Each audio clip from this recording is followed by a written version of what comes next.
que cuando nuestro Dios abre sus manos, abre esas ventanas de los cielos, lo único que hace es derramar bendición hasta que sobre y abunde sobre nuestras vidas. Y esa bendición más grande que Él nos ha dado es su inmenso amor, iglesia, amor inagotable, amor perfecto, aún sin merecerlo. Tu inmenso amor, mi Dios. Vamos a decirle en esta mañana, oh Señor, tu amor por mí, Señor, más profundo es que el mar, más alto que el cielo está tu inmenso amor,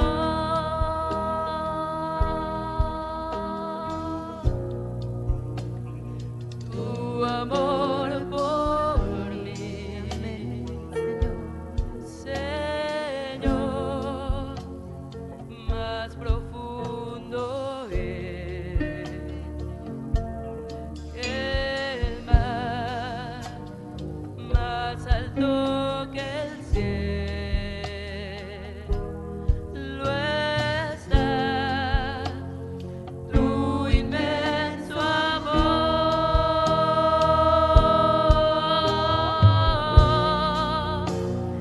Nada me separará de tu amor. No hay problema que me aparte de ti. Eres tan real en mi corazón. Te quiero adorar.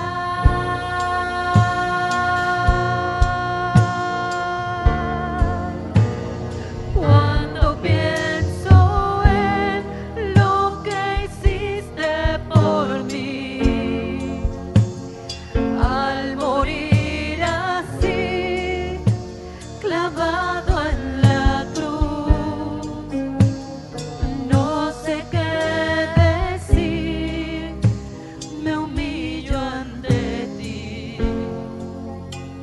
Te amo, Jesús.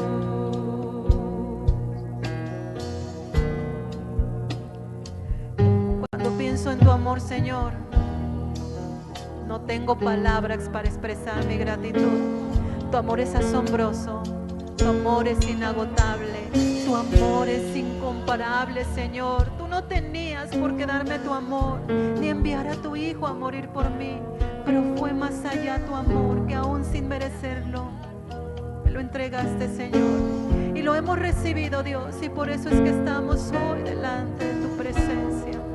Gracias, Señor. Gracias por tu amor. Tu amor por mí, Señor, más profundo es que el mar, más alto que el cielo está tu inmenso amor,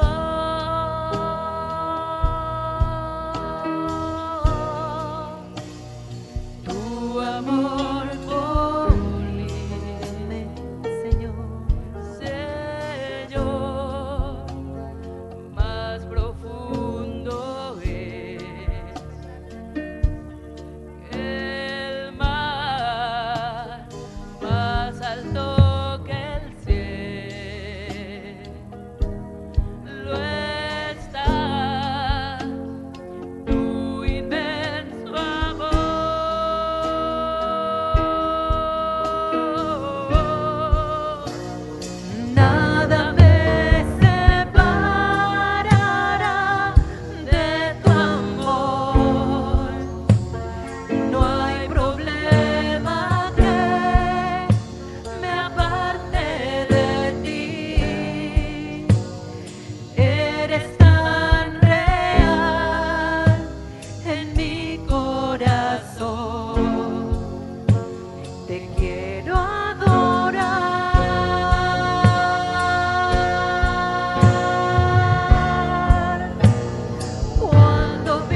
Dile con tus palabras: te amo, Señor Jesús. Y sabemos que ni la vida, ni la muerte, ni lo alto, ni lo profundo, ni los principados, ni los potestades, Señor, ni los ángeles, ni nada nos podrá separar de tu amor, que es en Cristo Jesús, Señor nuestro. ¿Cuántos lo creen? ¿Cuántos dicen: Señor, recibo tu amor y por eso te alabo, y por eso te bendigo, y por eso te doy mi vida y te ofrezco mi corazón, Señor, vivo para ti? Te amamos, Señor. Gracias por este tiempo. Gracias, Señor. Amén. Bueno, a lo que venimos, abra su Biblia en la primera carta a los Corintios, por favor. Hoy corresponde que iniciemos el capítulo 2. ¿En serio, dice? Sí, es que no había venido. No se aleje tanto. Capítulo 2 de la primera carta a los Corintios. Ahí está bien el audio, ¿verdad? ¿Sí? Muy bien. Capítulo 2, versículo 1. ¿Están conmigo? Sí. Así que, hermanos, cuando fui a vosotros para anunciaros el testimonio de Dios, no fui con excelencia de palabra o de sabiduría, pues me propuse no saber entre vosotros cosa alguna, sino a Jesucristo y a este crucificado. Y estuve entre vosotros con debilidad y mucho temor y temblor. Y ni mi palabra ni mi predicación fue con palabras persuasivas de humana sabiduría, sino con demostración del Espíritu y de poder, para que vuestra fe no esté fundada en la sabiduría de los hombres, sino en el poder de Dios. Acompáñenme a orar, por favor. Padre nuestro, te damos muchas gracias esta mañana por permitirnos estar aquí, Señor, por cada una de las personas que está aquí. Rogamos que toque su corazón, Señor, las personas que nos están sintonizando desde casa. Señor, que tú les animes a congregarse, Dios, a salir de casa antes de que vuelva a ser obligatorio el encierro y entonces podamos valorar el congregarnos. Señor, muchas gracias por este tiempo. Gracias por la comodidad que nos das en este lugar, Señor, por las sillas, por el aire acondicionado, por poder mirarnos cada uno, ver colores, ver los rostros, poder estrechar la mano de alguien que comparte la misma fe con nosotros. Estamos aquí, Señor, con un solo propósito, y es conocerte más a ti. Pedimos la ayuda de tu Espíritu Santo que nos asista esta mañana, porque si no, no entenderemos nada. Habremos perdido el tiempo. Pero si tú nos hablas esta mañana, Señor, habrá valido la pena. Cambia nuestro corazón, Señor. Disponemos nuestro corazón para que tu palabra atraviese, Dios, y pueda discernir lo que hay ahí adentro, y sigas tu obra, Dios, y sigas cambiándonos, y sigas limpiándonos con la fidelidad con la que nos has tratado hasta el día de hoy. Te lo pedimos en un mismo espíritu, en un mismo sentir, como una iglesia, en el nombre precioso y poderoso de tu Hijo Jesús. Amén y amén. Bueno, 27 de noviembre, ya se acaba prácticamente el año. El miércoles creo que termina noviembre y vamos hacia el último mes. El título que puse a este mensaje es El Evangelio, un mensaje sencillo pero poderoso. Y a manera de introducción, continuando con nuestra serie de la primera carta a los Corintios, estamos estudiándola verso a verso y la serie se llama La realidad de la iglesia. Y bueno, lo primero que quiero comentar con ustedes esta mañana, creo que ya lo he dicho antes, pero tal vez tú no lo sabías, los escritos originales no tenían capítulos y versículos, eran escritos corridos. Y en este caso yo creo que no es acertada la división que hacen, el corte que hacen, porque inician el capítulo 2, pero Pablo sigue hablando de lo mismo, que es la insensatez de la cruz, lo insensato que puede parecer la cruz. Y entonces, si te diste cuenta el día de hoy, iniciamos el capítulo 2 con un así que. Así que. Y si tú buscas algún sinónimo de así que, te encuentras con algunas palabras como por lo cual, por lo tanto, de modo que o en consecuencia. Por lo tanto, considero importante entender la situación anterior de la que viene hablando Pablo para que cuando lleguemos al así que podamos entrar muy entendidos de lo que viene hablando y cuál es esa conclusión a la que Pablo está llegando. ¿Están de acuerdo o no? ¿Sí me ven?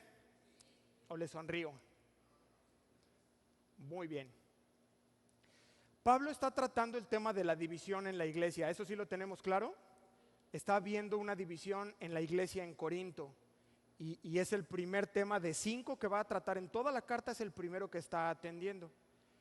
Y entonces él comienza para tratar este problema haciendo una pregunta y les dice a la iglesia, ¿está dividido el cuerpo? ¿Está dividido Cristo? Respuesta, no. Y entonces él comienza a desenredar el problema porque descubre que este problema es producto de partidos que se formaron dentro de la iglesia. Dentro de la iglesia decían algunos, yo soy de Apolos, no, pero yo soy de Cefas, no, pero yo soy de Pablo. O sea, se hicieron como partidos políticos y esto fue consecuencia de un mal entendimiento del evangelio. Porque ya vimos que la cultura o la civilización corinta era griegos, judíos, o sea, tenían 2 puertos. Entonces había una mezcla de gente ahí, era cosmopolita. Y habían entendido mal el evangelio, ellos pensaron que era como una nueva filosofía en la que tenían que aprenderla, desarrollarla y lo mejor era tener un buen maestro, como la filosofía griega. Y entonces empiezan a decir, no, pues yo prefiero ser instruido por Apolos, no, pues yo por Cefas, no, pues yo por... Y entonces empiezan a hacer partidos dentro de la iglesia y esto genera fricciones. Ya los hermanos estaban empezando a hablar feo entre ellos mismos, a faltarse al respeto. Y entonces Pablo interviene en la carta y les dice, a ver, espérense, ustedes están confundidos, esto no es una filosofía. Y entonces lo aclara dentro de la carta. En el verso 19 dice, la palabra de la cruz es locura a los que se pierden, pero a los que se salvan, esto es a nosotros, es poder de Dios. Entonces Pablo comienza a explicarles, a ver, vamos a volver a empezar, están confundidos, esto no funciona así. Aquí, el que ustedes consideran sabio no entiende nada. Y Dios toma a lo vil, a lo despreciado, al nada entendido de lo que el mundo considera como tonto, como torpe, como ignorante. A ese lo toma Dios y a ese le revela el poder de su evangelio. A lo necio, a lo vil, a lo que el mundo desprecia. A ese le revela el misterio de la cruz y a ese le da la fe para creer en la obra de la cruz, para creer en Jesús y surge una transformación. Y entonces él toma la sabiduría de este mundo, a los sabios, y los contrasta para aclarar esto de cara a la iglesia. Y entonces lo que termina diciéndoles, que fue lo que vimos la semana pasada, es diciéndole, ya que les explicó, les dicen, la obra la hizo Jesús, la hizo Él. Él no toma nada de ti, Él lo hizo todo. Por lo tanto, no tenemos nada de qué gloriarnos. Con eso terminamos la semana pasada, ¿te acuerdas? Versículo 31, para que, como está escrito, el que se gloría, gloríese en el Señor. Así que, ahora sí ya tenemos todo el contexto, así que, cuando fui a vosotros para anunciaros el testimonio de Dios, dice Pablo, no fui con excelencia de palabra o de sabiduría. Por lo tanto, hermanos, les dice Pablo, y de nuevo evoca un recuerdo. ¿Cuál? Cuando fue por primera vez en el año 50 después de Cristo. Quiere llevar a la iglesia a aquel momento. Está concluyendo y les dice, por lo tanto, hermanos, otra vez hay cariño. son hermanos, no los odian, sí es una reprensión, pero es en amor. Por lo tanto, hermanos, y evoca el recuerdo cuando se conocieron. Cuando fui a vosotros para anunciaros, ¿qué les anunció? Ve tu Biblia, subráyalo por favor, el testimonio de Dios. Es decir, les dice Pablo, a ver, cuando fui con ustedes, yo no fui a debatir el Evangelio, tampoco fui a argumentar la superioridad del Evangelio contra la filosofía griega, no. Tampoco fui a hacer una exposición de mi erudición, dice Pablo, no lo hice así. Nunca fue mi intención ir a Corinto y deslumbrarles como un gran orador. ¡Ah, Pablo! Que era algo que les fascinaba a los griegos. De hecho, si tú te acuerdas, no sé si nos dé tiempo, pero Pablo antes de llegar a Corinto viene de Atenas, de estar en el Areópago, debatiendo con los filósofos. Entonces él sabía que les fascinaba eso, pero les dice, oigan, yo no fui a ustedes así, no fue como ustedes me conocieron, sino ¿a qué fue? Testificar de Dios. Testificar de Dios. Y esto es maravilloso y poderoso. Esto es simplemente lo que hizo Pablo. Y es lo mismo que tú y yo deberíamos de estar haciendo. Solamente testificar de Dios. Porque muchas veces, si eres honesto, perseguimos otras cosas, hermanos. O sea, vas a ir a compartirle a alguien y entonces tú te empiezas a preparar porque dices, no, pero voy a debatir con él porque me va a decir esto, sobre todo cuando son otros cristianos, híjole, pero cuando no sabe, tú te preparas para debatir. Es que me va a cuestionar que entonces si Dios existe, ¿por qué hay tanta maldad? ¿Y por qué las guerras? ¿Y por qué la hambruna? Entonces tú te empiezas a preparar, no para compartir el testimonio de Dios, sino para debatir. Algunos otros se preparan para deslumbrar. No, yo quiero que vea cuánto sé de la Biblia. O sea, es que es mi tío, y entonces yo quiero deslumbrarlo, ¿no? Y entonces te empiezas a preparar, no para testificar de Dios, sino para deslumbrar. Algunos otros, tal vez te ha pasado, te preparas para redarguirle cuando es una obra que el Espíritu Santo hace, pero tú crees que no, que tú puedes hacerlo. Dices, ¿qué versos le llevo? Porque sé que toma un montón. Sé que tiene este problema, entonces yo voy a ir y le voy a redarguir con la palabra, no para testificar de Dios, sino para tratar de redarguirle. ¿Y qué hizo Pablo? Nada, solamente compartir el testimonio de Dios. Y puede ser que lo estés haciendo con la mejor intención. No, es que quiero llevarle el mensaje. Pero mira lo que dice, testimonio. Y es una palabra griega que es marturión. Y la traducción de marturión es testimonio o declaración. En este sentido, una persona como tú y como yo solo pueden testificar. Es lo único que podemos hacer. ¿Qué? Aquello que has visto y aquello que has escuchado. ¿Sí estás conmigo? Voy a darte un ejemplo.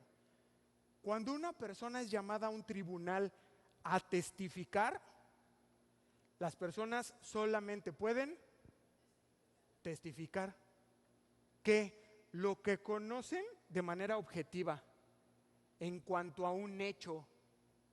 Es decir, no pueden especular o deducir algo. A ti te llaman a testificar en un juicio y te dicen, oye, ¿qué ocurrió? No, pues yo creo que él llegó. No. ¿Qué viste? ¿Qué fue lo que? No, pues yo llegué y estaba un cuerpo. Eso es lo que tú puedes testificar, lo que viste y lo que oíste. No puedes especular. No, es que tomó un arma. No, eso dice el juez, eso a mí no me interesa. No especules. Debemos entender esta parte muy bien, porque a ti y a mí, al igual que Pablo, solo nos corresponde ¿qué? Testificar de Dios de manera directa, hermanos. Lo que tú conoces de Dios, obviamente en relación a la Escritura. O sea, tú no puedes predicar el Dios de fulano o el Dios de sutano, ¿no? Eso no sería un testimonio propio, personal, sino ¿de quién? del Dios que te salvó, del Dios que me salvó y me transformó. Eso es lo que sí puedes testificar, y eso es verdaderamente poderoso. Llegas con una persona y tú le dices, mira, y a lo mejor sin usar la palabra tú le dices, yo vivía de esta manera, había estas situaciones en el interior de mi corazón, pero, y de ahí estás dando testimonio de Dios. Y eso es lo que hizo Pablo.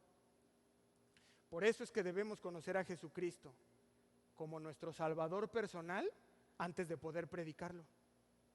Amén. Si no, ¿qué vas a predicar? No, pues el Dios de Abraham, el Dios de Isaac, pero tú no lo conoces personalmente.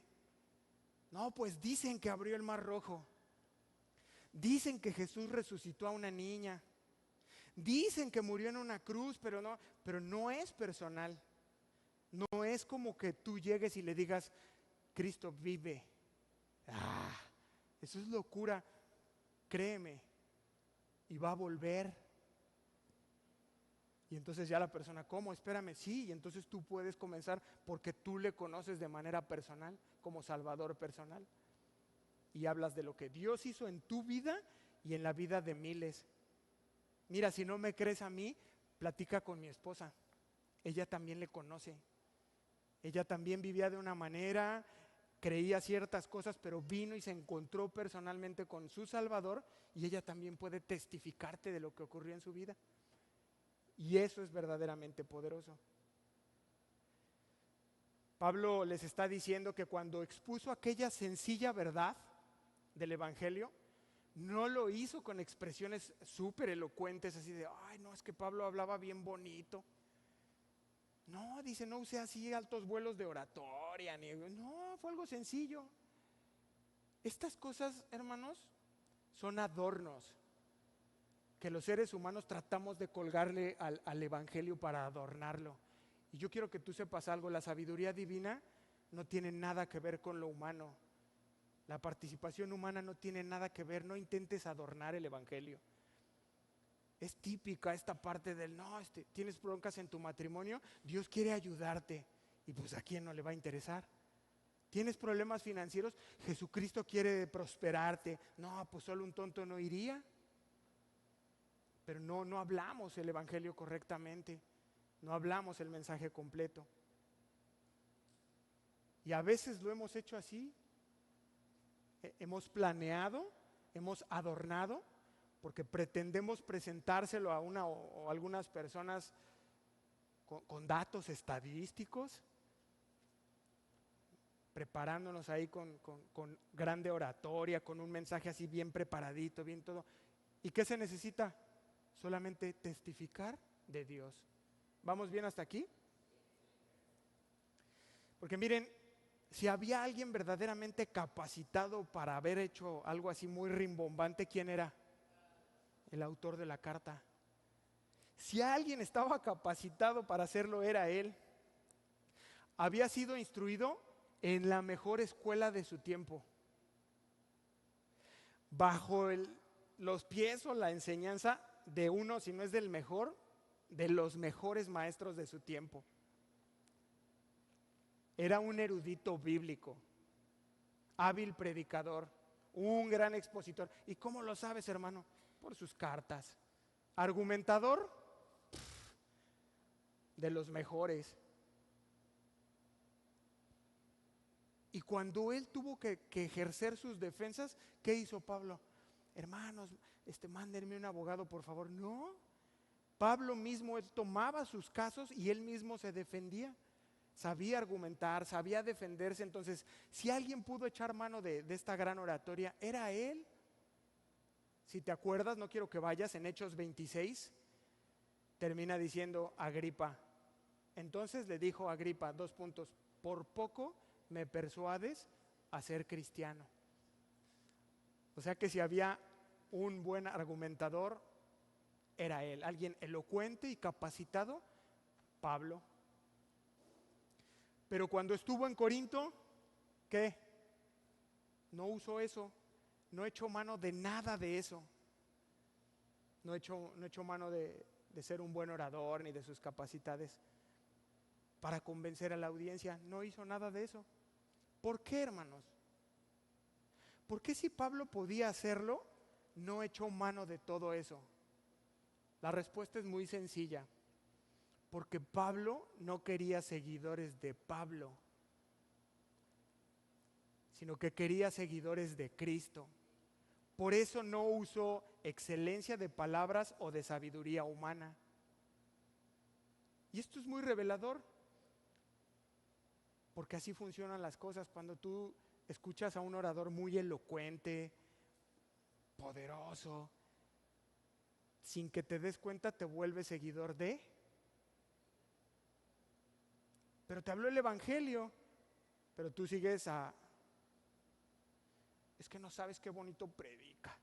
Y ni cuenta te diste, pero ya eres seguidor de él. Y Pablo lo sabía muy bien y dijo, no, yo no quiero gente persuadida. Aunque le hubiera traído mucha más gente, si él echaba mano de todas estas herramientas, él dice, no, yo no quiero gente que me siga a mí. Yo quiero gente que conozca a Jesús y siga a Jesús, no a mí. Eso era lo que motivaba a Pablo. Eso era lo que lo movía para ir de un lugar a otro, meterse a las sinagogas, estar en prisión, padecer en un barco, padecer golpes, ahí en los cepos, ¿no? Todas esas cosas en su corazón lo que lo movía era que la gente conociera a Dios, que adoraran a Dios como su verdadero maestro y que fueran personas que siguen a Jesucristo. No a Pedro, ni a Mario, ni a Juan, ni al pastor tal, ni al predicador cual. No. Y en este momento quiero hacer una aclaración bien importante. Y Pablo no está en contra de la preparación. Ojo con esto. No estamos hablando de eso. No es que estemos en contra de una instrucción intelectual. Es muy correcta y es muy válida.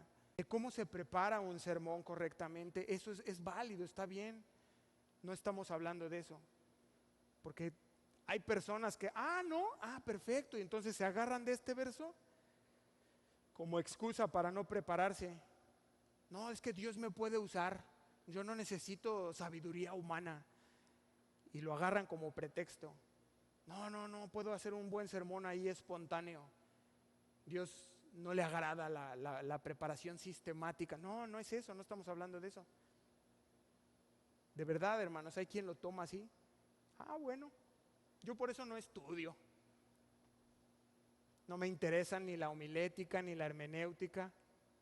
Me propuse una cosa, no saber ciencia entre ustedes. No veas qué bíblico el pastor. No estamos hablando de eso, hermanos. Porque el mismo Pablo le deja escrito a Timoteo en la primera epístola, no vayas, capítulo 4, verso 13, escúchame. Entre tanto que voy, ocúpate de la lectura, le dice. La exhortación y la enseñanza. Timoteo tenía que prepararse. ¿Para qué? Para hacer mejor las cosas cada viernes, cada domingo, todo lo fuera haciendo cada día mejor. Tenemos esa responsabilidad de prepararnos, de leer, usar todas las herramientas que sean necesarias para poder entregar un buen mensaje correcto, bíblico, que no le agreguemos, que no le quitemos. Más adelante, en el capítulo 4, verso 15 de la primera carta, le dice, sé diligente en estos asuntos, entrégate de lleno a ellos, de modo que todos puedan ver que estás progresando. No me conteste, pero usted, desde hace 3 años que estoy aquí con usted, ¿cree que esté progresando? No me conteste. Pero ustedes han sido testigos de cómo ha sido la evolución del pastor. Bueno, debe haber un progreso, debe haber una evolución. Entonces, en realidad, no lo quería aclarar. Pablo no está exhortando a la negligencia y al... No, para nada. No, que sé flojo, es que soy bíblico. No va por ahí. La gracia de Dios. No. Debemos prepararnos. Amén. ¿Queda aclarado el punto? ¿Seguros? Muy bien. Entonces ahora Pablo va a apuntar hacia sus intenciones. Vamos a leer el verso 2, por favor, de primera a los Corintios, capítulo 2, verso 2. Pues me propuse no saber entre vosotros cosa alguna, sino a Jesucristo y a este crucificado. Entonces Pablo nos deja ver su objetivo. Y yo veo pues, toda sencillez y toda humildad. ¿Por qué? Ya lo dijimos, porque si había alguien preparado y poderoso en la palabra, en el conocimiento, era él. Y dice, miren, tomé una decisión, habla de una voluntad, de hacerlo a un lado. ¿Para qué? Para presentarles una sola cosa, a Jesucristo y su mensaje. ¿Cuál? La crucifixión. Es decir, nos hacemos tú y yo a un lado para dar paso al testimonio de Dios, lo que ha hecho, que fue su Hijo y la obra que hizo en esa cruz, la crucifixión. Acuérdate, estos dos puntos fueron los que les causaron mucho ruido a los judíos y a los griegos. Se burlaban de ellos. ¿Cómo? ¿Cómo un hombre? ¿Cómo Dios siendo? Los griegos decían, si conocemos a los dioses, ninguno de ellos dejaría su deidad de Dios para hacerse, y se burlaban. Igual que tal vez se burlan de ti tus tíos, tus primos, tus amigos en la escuela. ¿Cómo Jesús? ¿En serio crees esas cosas? Y luego muerto en una cruz, y se burlaban y se burlan de ti tal vez, les parece locura. Pero tú tienes que tener claros estos dos puntos. Eso es el Evangelio. Si tú de pronto alguien estás platicando y no te acuerdas de nada, solo acuérdate de esto. La persona de Jesús y su obra en la cruz es un mensaje que cualquiera puede entender, un niño lo puede entender. Es un mensaje sencillo, pero poderoso. Amén. En 1 Corintios 1:18 lo vimos. El mensaje de la cruz parece una tontería, dice. ¿Para quién? Para aquellos que se pierden. No, pues acá está lo divertido, acá está lo padre, sin saber que esto le pasa una factura. Ese pecado, su paga, llega tarde o temprano. Y claro que parece locura. No, amigo, vente a vivir la vida. No pasa nada. Sí pasa. Les parece locura, pero a los que estamos siendo salvados, es poder de Dios. La traducción al lenguaje actual del verso que estamos leyendo en Corintios dice: decidí hablarles solo de Cristo y principalmente de su muerte en la cruz. No es, acuérdate que estuvo con ellos 1 año y medio. A diferencia de los tesalonicenses, con ellos estuvo solo 3 semanas o 4, se cree que fue 1 mes el que pudo estar ahí. Bueno, con los corintios estuvo 1 año y medio. Y esto no quiere decir que todo el año y medio les estuvo predicando solamente de Jesús y de la cruz, pero de alguna manera era cristocéntrico. Y todos los mensajes que compartía, que predicaba, tenían que ver con la persona de Jesús y con su obra en la cruz. ¿Por qué? ¿Por qué es tan importante entender esto?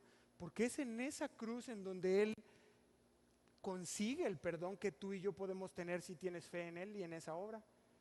Lo vimos la semana pasada: sabiduría, justificación, santificación y redención. Es en la cruz. Siempre que veas esos temas periféricos, te llevan hacia la cruz. Por eso es tan importante. No me acuerdo qué compartió el pastor el domingo, solo me acuerdo de Jesucristo y de la cruz. Suficiente, con eso es suficiente. ¿Estamos?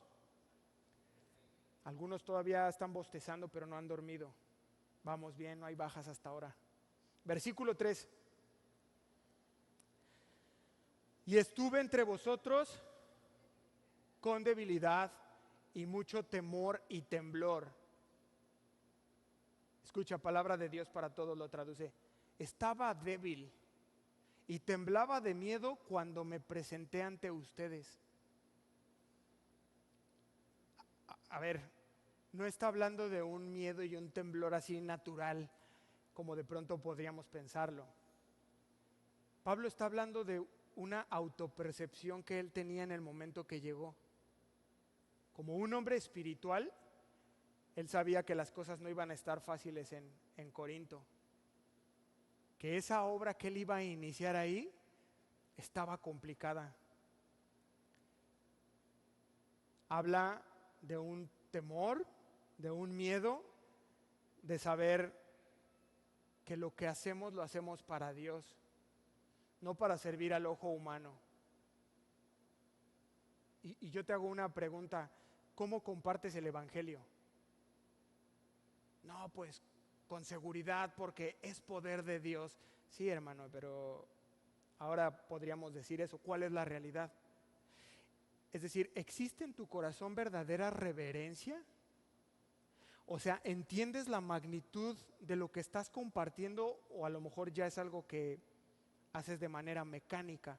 Porque Pablo es de lo que está hablando, de un temor que él sentía, no de que lo apedrearan, no de que lo encarcelaran, no de que le escupieran, eso ya le había pasado y eso le daba igual, sino que de verdad fuera recibido ese mensaje tan importante.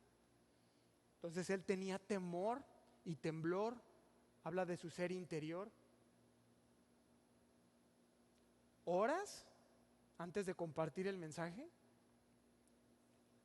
Ahí en tu ser interior, a lo mejor no tuviste tiempo en casa, pero vas en el camino y tú comienzas ahí en el auto, en el camión, Señor, ayúdame. Usa mi vida, usa mi boca. Señor, dame discernimiento para poder tener esta conversación y que dé un fruto. Dios, dame unción para poder hablar este mensaje, Jesús, la cruz. O te lanzas como el Borras. Es una expresión mexicana. No, pues ahí ya, Señor, tú que me ayudas y va y te lanzas y pues a ver, total, todo lo hace Dios, yo soy una vasija de barro. Y Pablo habla de esto. Dice, no, yo no fui a ustedes con esta sabiduría y grandes palabras y elocuencia. Yo tenía mucho temor, respeto a Dios por lo que iba a hacer delante de ustedes. Y una vez que habló de lo que ocurrió en su interior, ahora pasa a lo que hay por fuera, versículo 4. Y ni mi palabra, ni mi predicación fue con palabras persuasivas de humana sabiduría, sino con demostración del Espíritu. Pero date cuenta que Espíritu trae mayúscula. ¿De qué habla? Sino con demostración del Espíritu y de poder. Entonces les está aclarando que todo aquello que les dijo, o sea, palabra y lo que predicó, ninguna de las dos cosas fue planeado. Como no, ya se voy a llegar y les voy a enseñar de esta parte y luego vamos a ver hermenéutica y luego milética y luego vamos a ver escatología y luego vamos... No, nada de eso fue planeado, programado, organizado. ¿Por qué? Porque Pablo podría haberlo hecho. Ya vimos que era una persona muy preparada, muy inteligente. Él hace referencia un poco más a las cosas teatrales, a la preparación de no, y me voy a desplazar así, y voy a hacer un cierto ademán, y luego pongo una alabanza, y toco la sensibilidad de las emociones, y entonces comienzan a tocar, y cuando ya esté la gente llorando, pasamos y los tocamos, y él hace referencia a esas cosas. Pablo dice, no, yo no eché mano de todo eso. Técnicas para manipular a las personas, para mover a las personas hacia sus emociones. Seguro que había traído muchas personas, ¿no cree? Estaríamos llenos aquí. Domingo de milagros. ¿La he escuchado? No faltes. 27, 28 y 29, Pancho Pantera va a traer sanidad y va, no, pues se llenan los lugares. Y dice Pablo, no. ¿Por qué? Porque Pablo sabía que toda aquella multitud emocionada se iba a quedar con sus pecados y sin un Salvador. Es decir, las palabras y la predicación humanamente sabias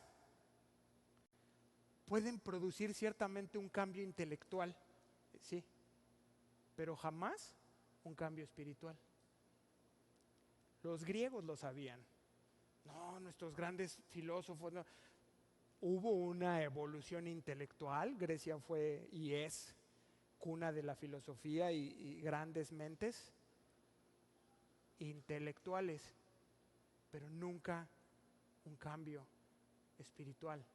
Y Pablo lo sabía muy bien. John Stott escribió lo siguiente: parece que la única predicación que Dios honra, por medio de la que su sabiduría y poder son expresados, es la predicación del hombre que está dispuesto a ser débil y tonto.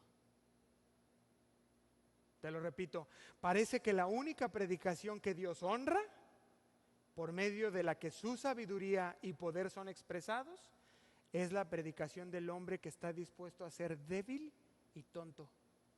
Fin de la cita. Entonces, ya sabemos algo, que no fue con palabras persuasivas de humana sabiduría. Entonces, Pablo, ¿cómo fue? Sino con demostración del Espíritu y de poder. Es decir, que el mensaje de Pablo iba acompañado con la demostración del Espíritu y de poder. No está hablando en el sentido de evidencias sobrenaturales, de grandes milagros, sino del sentido que tiene la palabra. Es poderosa en sí misma y Dios la puede utilizar como la utilizó en aquel tiempo y la usa hoy para transformar el ser interior a los que creen. ¿A todos? A los que creen. Jamieson Fausset Brown dice: el desarrollo intelectual griego fue un elemento importante en la preparación del camino para el Evangelio, pero no logró regenerar al mundo, lo que demostró que para esto hacía falta un poder sobrehumano. Fin de la cita. La evidencia, hermanos, son vidas cambiadas. O sea, una vida transformada es indiscutible. ¿Quién cuestiona eso? Tu familia que te conocía, cómo vivías, lo que hacías, cómo vivías, y ahora te ven. ¿Qué pueden decir? Es irrefutable. Una persona salvada, perdonada y reconciliada con Dios hablará sin palabras. Su pura vida, su conducta. Platicaba con mi esposa de eso. Hay personas que son evangelizadas con tu presencia. Ya Dios ya venía preparándolos desde hace tiempo. Y ahora te conocen y habla tu vida, ese cambio, tu conducta, cómo hablas.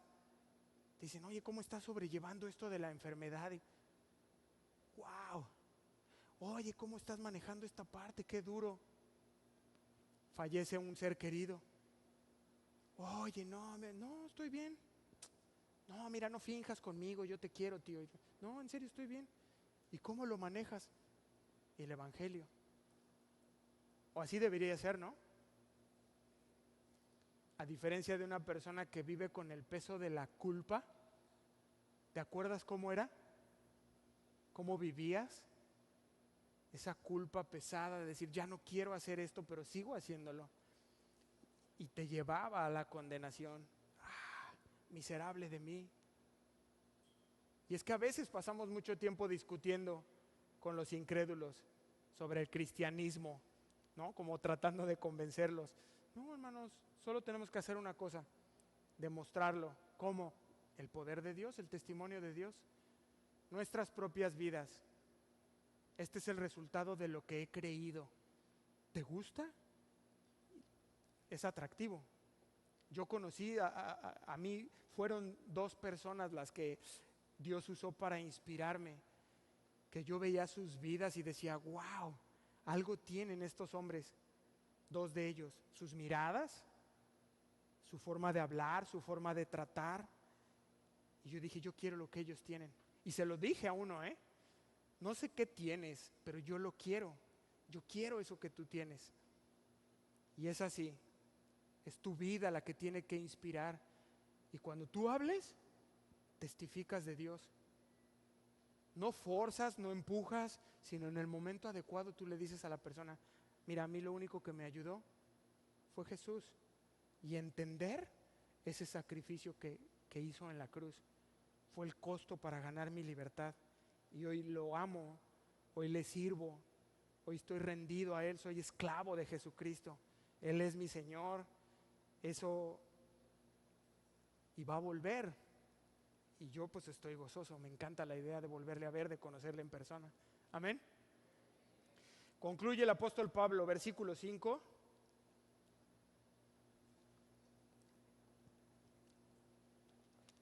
Para que vuestra fe no esté fundada en la sabiduría de los hombres, sino en el poder de Dios. Entonces Pablo desea poner buenos fundamentos. ¿Cuántos saben que es importante los fundamentos? Pablo desea poner buenos fundamentos en los corintios. Y sabe muy bien Pablo que si los corintios depositan su confianza en un buen argumento, en una persona muy elocuente, ¿qué creen que va a pasar? Al paso del tiempo va a llegar alguien más elocuente, con un mucho mejor mensaje en cuanto a argumentos, y le va a echar abajo los fundamentos. Es así. Por eso Pablo establece ese fundamento en la fe cristiana, que radica en el poder de Dios. Ese es inamovible, ese es firme ahí, no se va a mover. Sobre ese puedes construir cualquier cosa. El poder de Dios que salva. Ese es el fundamento. Cuando Dios me salvó a mí, cuando Jesús me salvó a mí, y entonces cobró sentido mi vida. Ahora tiene una dirección. Fui regenerado en mi ser interior. Las cosas viejas pasaron, todas son hechas nuevas. Sufrí un cambio interior. Ese es un buen fundamento, dice Pablo. Ahí no hay emociones, ahí no hay argumentación, ahí tú no participas, todo es de Dios, la gloria es de Él, y sobre ese sí puedes construir. Ahí no va a venir alguien que tenga un mejor argumento, que sea más elocuente, que sea más congruente. Es Dios y nadie le gana. Amén. Pablo sabía que una obra espiritual debe hacerse por medios espirituales. Así que simplemente se limitaba a predicar el evangelio. Eso es lo que va a hacer un cambio interior en las personas que escuchan. Y es importante que tú y yo lo entendamos, porque no esperes obtener un resultado espiritual con medios naturales o carnales. Llamadas, mensajitos. No, le voy a regalar un libro. No, le voy a regalar un CD de tal cantante cristiano. Esos son medios naturales, no vas a obtener un resultado espiritual. Ay, es que le doy y le doy y le llamo y la persona no quiere. Son medios naturales. Y Pablo lo sabía y es lo que está enseñándole. La obra espiritual conlleva medios espirituales. Tienes que orar por la persona, tienes que orar porque si no eres tú, otra persona le lleva el mensaje. Porque igual que tú y que yo está en el proceso. A lo mejor alguien ya le compartió. No corras, no presiones. Deja a la persona, Dios va a tratar. Amén. Conclusión. Cuando predicamos a Cristo y su muerte en la cruz y hacemos a un lado los medios humanos, la elocuencia, la sabiduría humana, el éxito de la predicación solo puede atribuirse a Dios. No necesitamos hacer nada, hermanos. Yo aprendí una figura que es como, ¿han ido a un museo? Cuando hay alguna exposición de arte, usualmente está la pintura ahí en el fondo, pues no se puede uno acercar para no tocarla. Y a veces hay personas que están explicando la pintura. Dicen, no, pues el autor cuando hizo esta pintura estaba pasando un tiempo de depresión, entonces si ustedes ven hay colores oscuros y tal, y te explica, eso es lo único que nos corresponde a nosotros. Pero a veces conforme empezamos a explicar la obra, empezamos a tomar el centro. Y queremos la atención y queremos, ay, qué bonito mensaje, no, pastor. No, hermanos, solo es explicar la obra y háganse a un lado. Testificar de Dios, del poder y nada más, hermanos. Y eso es suficiente. Vasijas de barro, solamente portadores de un mensaje sencillo, pero poderoso. Miren, si se quedaron 3 o 4 conmigo hasta el final. Vamos a ponernos de pie para darle gracias a Dios.